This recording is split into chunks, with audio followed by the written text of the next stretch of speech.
women's basketball, women's sports really, but women's basketball has been on the rise. And it's kind of like what Magic and Bird was. Imagine being so good. The league you saved turns against you. Caitlin Clark isn't just a star. She's the spark that ignited a WNBA revolution. But instead of praise, she's getting tech fouls, hostile headlines, and silence from the top. Now a legend suburb is breaking that silence. You need to hear what she uncovered. Let's start with the podcast that blew the lid off. Suburb, yeah, the four-time WNBA champ, Olympic gold medalist, absolute legend dropped the truth. Bomb on her Birds Eye View podcast. Instead of praising Caitlin Clark for setting records and bringing millions of new fans to the game, she took a hard left. She talked about something deeper, something disturbing. She said WNBA PR teams were actively downplaying Clark's success. Actual league memos told broadcasters to limit Caitlin's segments and instead focus on league-wide storylines. That's wild. Now ask yourself, why would a league that's booming in popularity because of one rookie try to dim her light?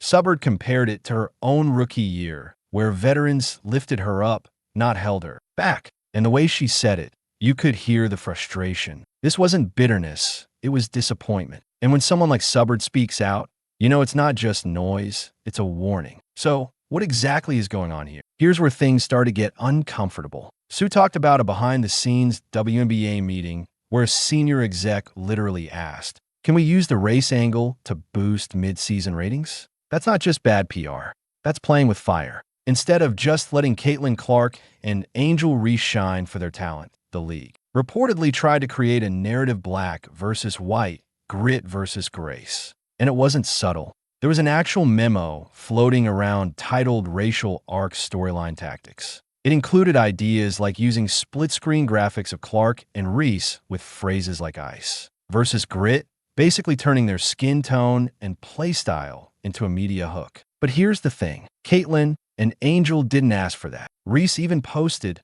"I'm here to play basketball, not be a prop in a racial narrative." Clark echoed the same. We're athletes first. This wasn't empowering. It was exploitation, and you could feel it. Fans got mad, players got uncomfortable, and the media, they ran with it anyway. So who actually benefits from this kind of drama? Because it sure as hell wasn't the players. Let's talk about the technical fouls. Caitlin Clark gets called for a tech after slapping the backboard in frustration on May 18th. That's it. No screaming, no throwing stuff, just a light tap. Meanwhile, Diana Taurasi literally yelled at a ref through her warm-up jacket across the floor and still didn't get tossed. No tech, just a warning. What are we doing here? Fans noticed. Social media blew up with side-by-side clips. Same actions, different reactions. Then came the leaks. Referees reportedly received a memo on May 10th specifically saying rookies like Clark should be monitored for unsportsmanlike conduct. Basically, ref them harder. Imagine being a 22-year-old kid carrying the weight of the league. And every time you show a little fire, boom, tit up.